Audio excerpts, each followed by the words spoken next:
అందరికీ నమస్కారం. Welcome to the Venlax devotional channel. ఈరోజు మరొక అద్భుతమైన ఆలయమైన ఆంధ్రప్రదేశ్లో టెంపుల్ సిటీగా పేరు పొందిన నాగులాపురంలో ఉన్న శ్రీ వేద నారాయణ స్వామి ఆలయం గురించి తెలుసుకుందాం. ఈ ఆలయం ఎందుకు అంత ప్రత్యేకమైంది?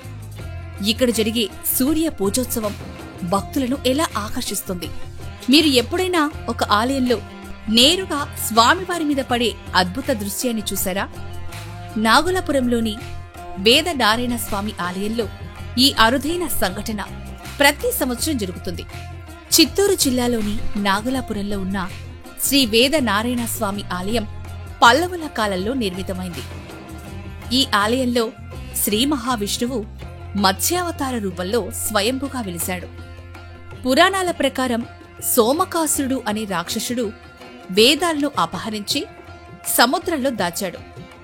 విష్ణుమూర్తి మత్స్య రూపంలో సముద్ర గర్భంలోకి వెళ్లి భీకర యుద్ధం చేసి ఆ రాక్షసుణ్ణి సంహరించి వేదాలను బ్రహ్మదేవుడికి తిరిగి అప్పగిస్తాడు.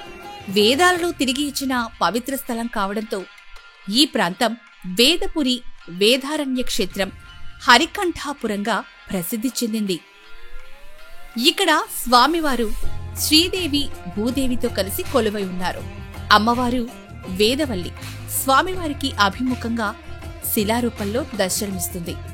ఈ ఆలయంలోని ప్రత్యేకత ఏమిటంటే స్వామివారు పడమరకు, అమ్మవారు తూర్పుకు దర్శనమిస్తారు. ప్రతి సంవత్సరం మార్చి 23, 24, 25 తేదీల్లో జరిగే సూర్య పూజోత్సవం ఈ ఆలయంలో ప్రధాన ఆకర్షణ. ఈ 3 రోజుల్లో సూర్యకిరణాలు మూల విరాట్టుకు 630 అడుగుల దూరంలోని రాజగోపురం నుంచి నేరుగా స్వామివారి మీద పడతాయి.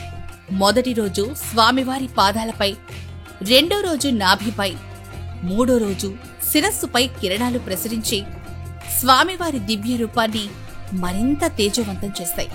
ఈ అద్భుత దృశ్యం చూసేందుకు దేశం నలుమూలల నుంచి భక్తులు తరలివస్తారు. 15వ శతాబ్దంలో చోళరాజు ఈ ఆలయంలో వేదనారాయణ స్వామితో పాటు దక్షిణామూర్తి విగ్రహాన్ని ప్రతిష్ఠించాడు. తర్వాత విజయనగర రాజు శ్రీకృష్ణ దేవరాయలు ఈ ఆలయాన్ని అభివృద్ధి చేశాడు. అతను ఆలయాన్ని పంచ ప్రాకారాలు, సప్త ద్వారాలతో, అద్భుతమైన శిల్పకళతో తీర్చిదిద్దాడు. ఈ గ్రామానికి తన తల్లి నాగమాంబ పేరిట నాగమాంబాపురమని నామకరణం చేశాడు. అది కాలక్రమంలో నాగలాపురం అయ్యింది. సూర్య పూజోత్సవంతో పాటు మార్చి 26, 27, 28 తేదీల్లో తెప్పోత్సవాలు, ఏప్రిల్లో పౌర్ణమి నుంచి 10 రోజుల బ్రహ్మోత్సవాలు వైభవంగా జరుగుతాయి.